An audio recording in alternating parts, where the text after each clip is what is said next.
Welcome to Potomac Watch. I'm Kate Odell, and today we'll be talking about Donald Trump and how he's shaking up things in the whole wide world. First, we'll start with this week's Washington visit by Syrian President Ahmed al-Sharaa. It was the first time a Syrian president has visited the White House. President Trump said he wants to see Syria become a successful, stable country in the Middle East. Today, we'll parse the implications of that visit and talk a little bit more about how this fits into Trump's larger effort to reshape the Middle East. Then we will take a quick mental flight over to Eastern Europe. We'll check in on the war in Eastern Ukraine. Are the Russians making progress on the battlefield? And what is the state of U.S. negotiations to end the war? From the opinion pages of the Wall Street Journal, this is Potomac Watch. First, I'm joined by my colleague Elliot Kaufman, member of the editorial board, and later we'll chat with Jillian K. Melcher, another member of the Journal's editorial board. Elliot, the media reaction to this visit from the Syrian president has been mostly to say, how dare the president meet with this new leader of Syria who has a checkered past as affiliated with al-Qaeda franchises, who was held by U.S. forces in Iraq.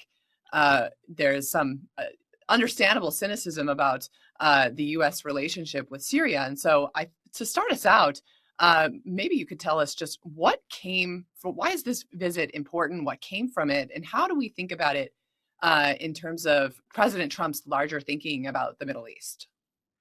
Well, you're absolutely right. The discussion of this was fixated on how could President Trump sit down with this former al-Qaeda commander? How could he do it? I think he could very easily do it. Firstly, because President Trump will sit down with anyone that he can deal with, and I think he's shown that.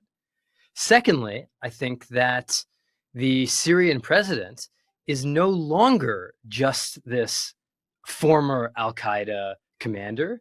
In word and deed, he has broken from that. But I think zooming out, that focus, how could President Trump sit down next to him, may come at it the wrong way. Probably more important, historically important, and geopolitically important is how could al-Sharaa, or how could a president of Syria sit down with President Trump, a US president first and foremost. But not only that, this is the same US president who bombed Iran's nuclear facilities.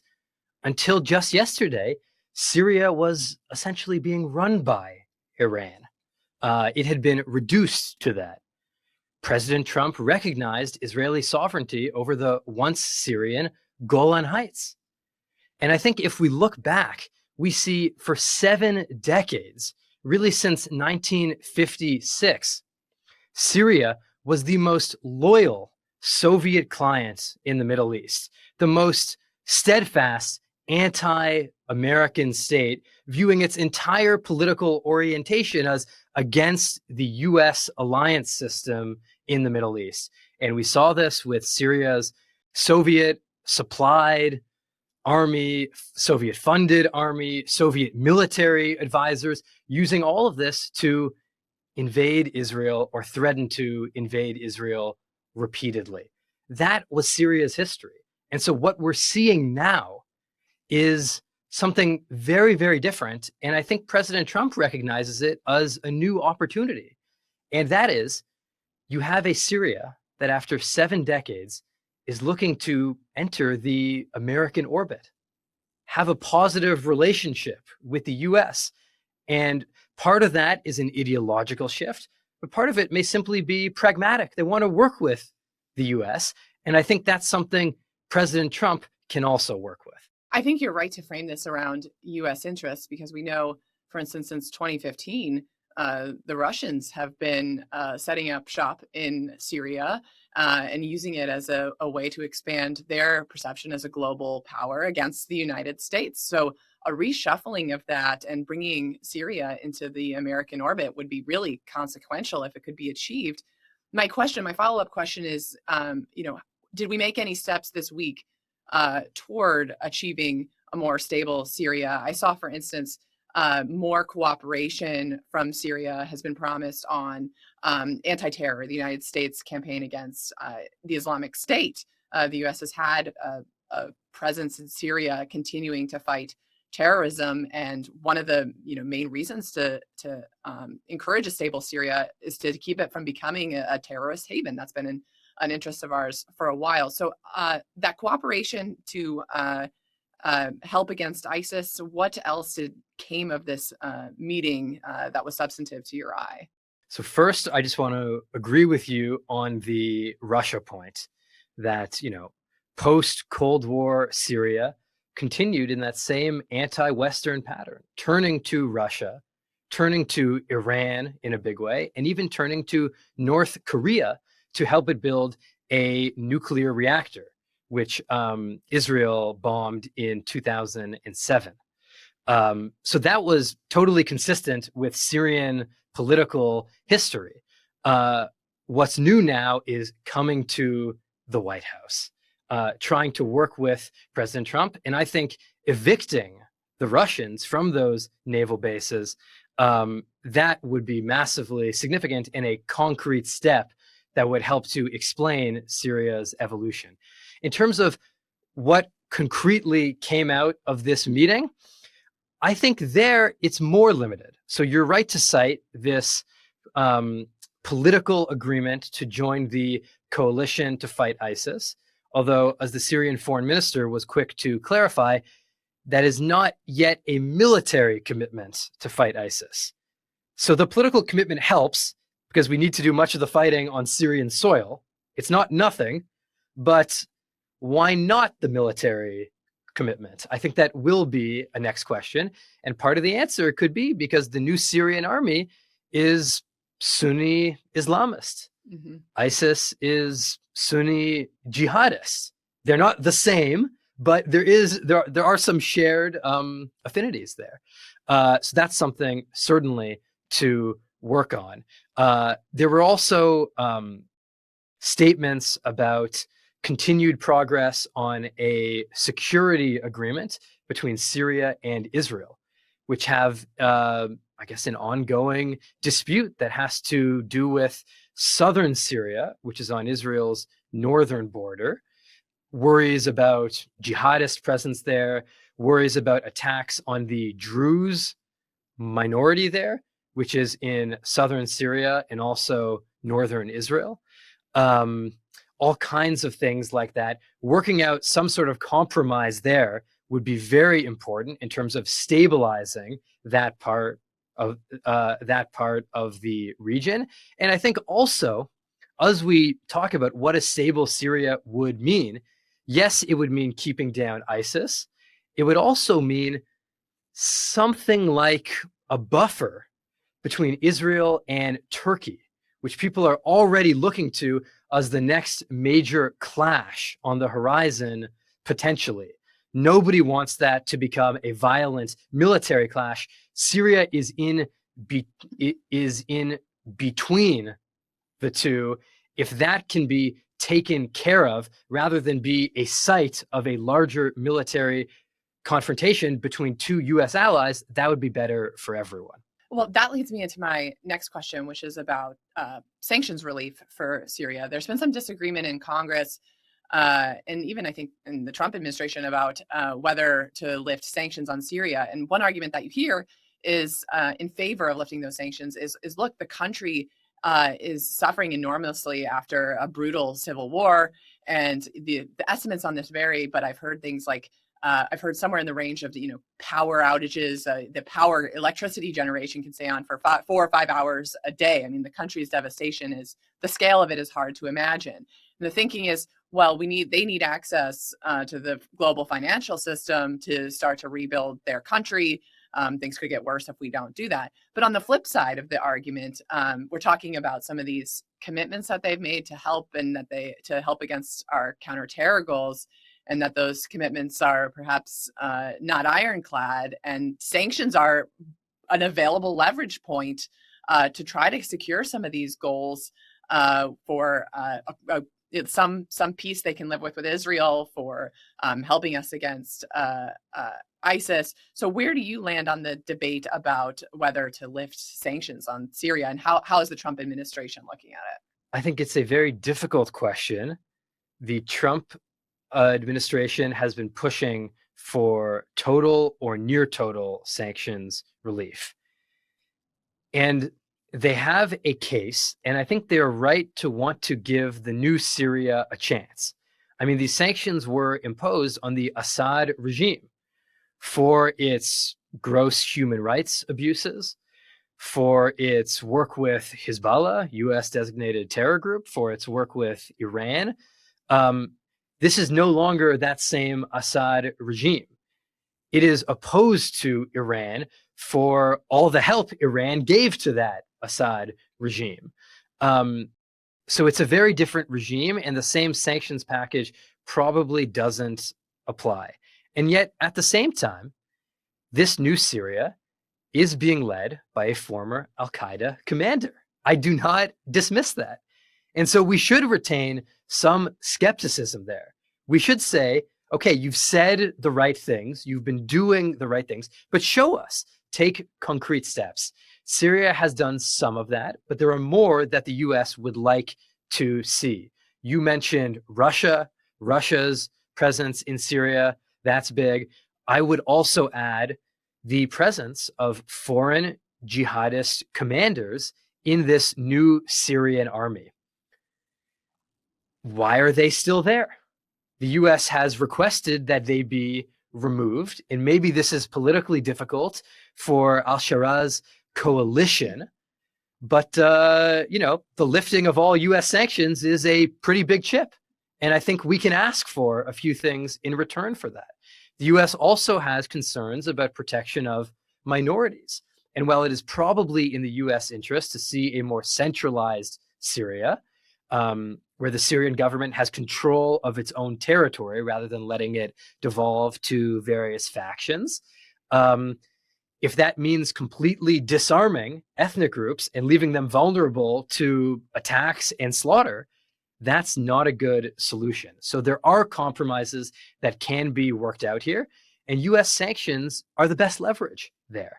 And so, while I think it is wise to give the new Syria a chance, take off some of the sanctions, I think there's room to have benchmarks here, to not give up all the leverage at once, because once sanctions are off, it can be more difficult to rally the same political coalition to reimpose them. So while sanctions are there, we do want to take them off, but let's get some sensible things for them first. Thanks, Elliot. We'll now switch over to Ukraine and talk to my colleague, Jillian K. Melcher, who's been reporting on what's going on right now in eastern Ukraine. Jillian, welcome to the show. I was hoping you could walk us through today, talk about what is going on in eastern Ukraine right now.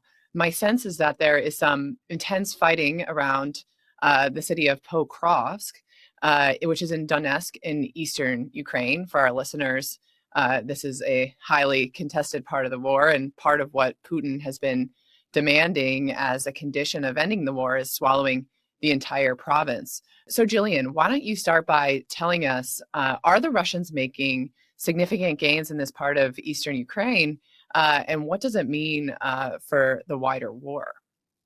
Yeah, so the answer is yes and no. The city of Pokrovsk is heavily contested right now, and as I've been doing reporting, I don't see how the Ukrainians are going to be able to hold on to it much longer.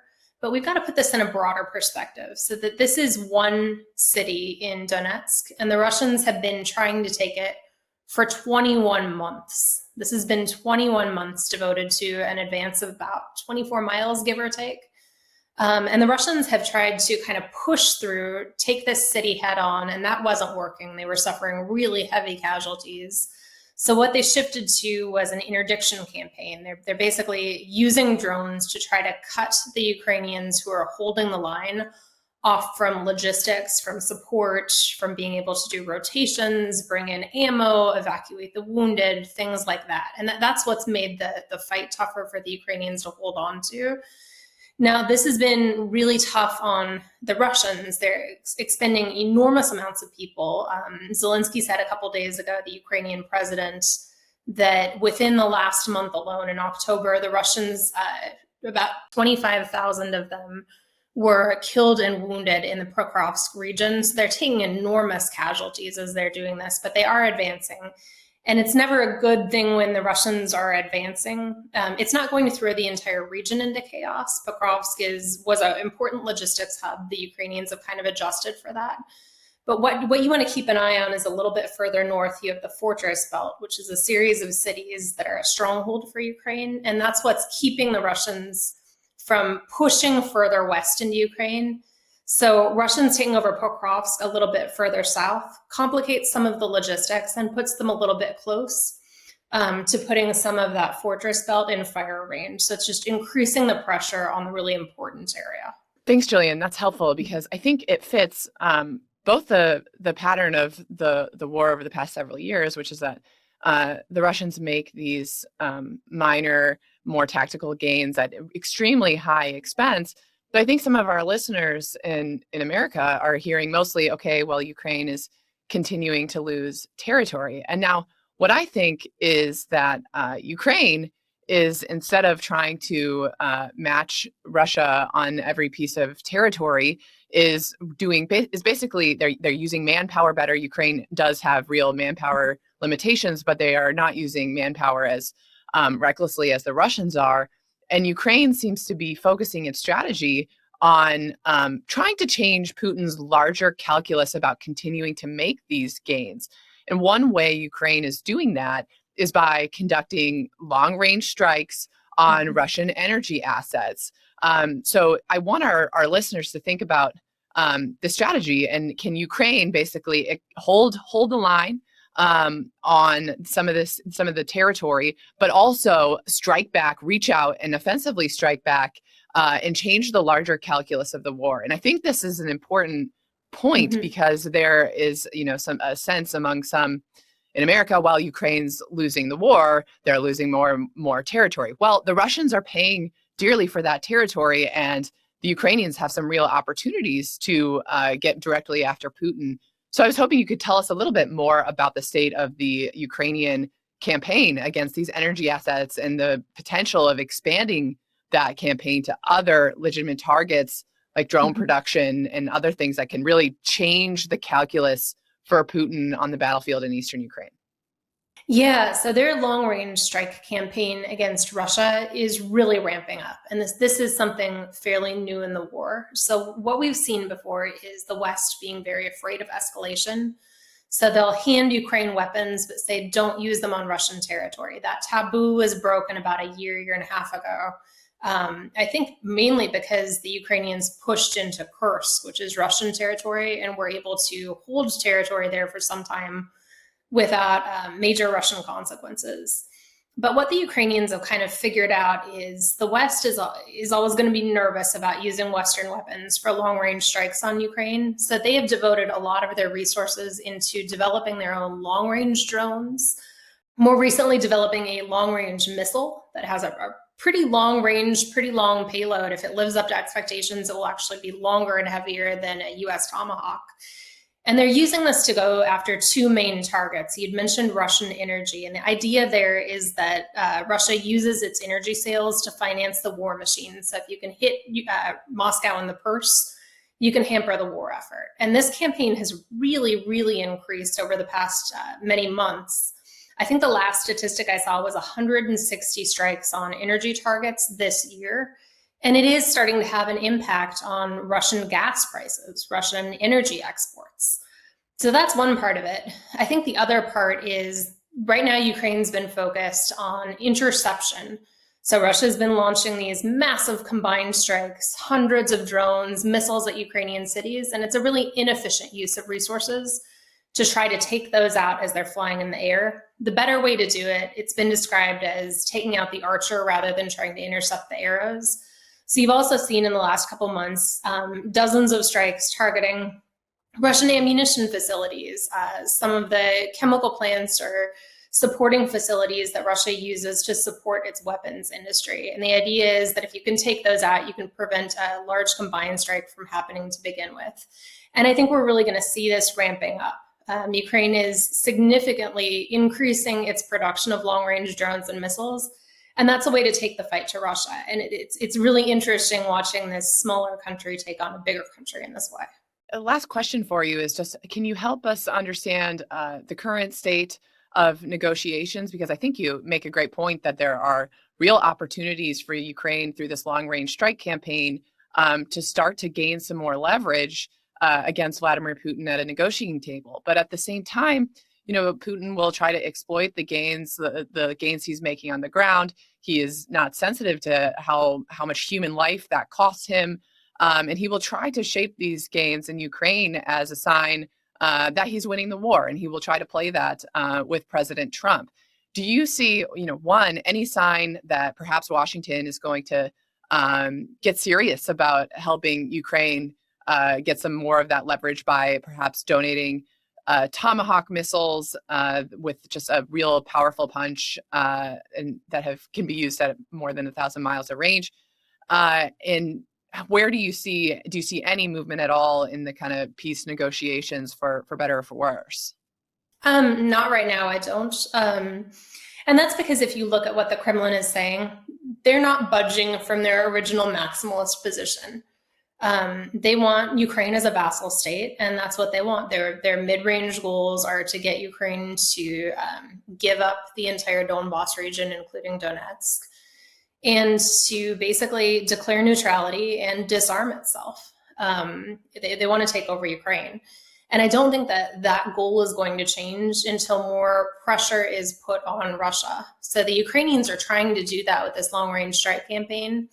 And I do think it's increasing their leverage. On the Russian side, just, I would caution our listeners, they're going to portray Pokrovsk as a huge Russian victory. And it's never good when Ukraine loses territory.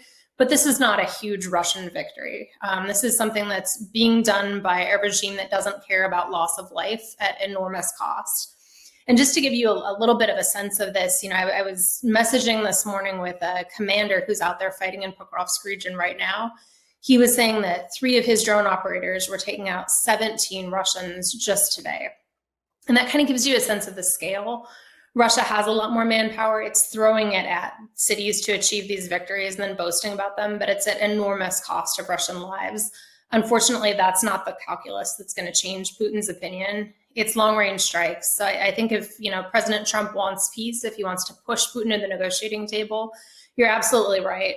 Things like Tomahawks would be the way to do it. And I also think Europe should get serious about seizing some of these Russian assets that are held abroad to put the pressure on Russia to get to the negotiating table. Well, thank you, Jill. Here at Potomac Watch, we've been keeping you updated on Ukraine, and we'll continue to do there because what happens in Ukraine may not stay there and has great consequences for the United States. So thanks, Jillian, for keeping us posted. We'll talk to you soon. That's a wrap. Thanks for joining us. We'll be back tomorrow with more Potomac Watch.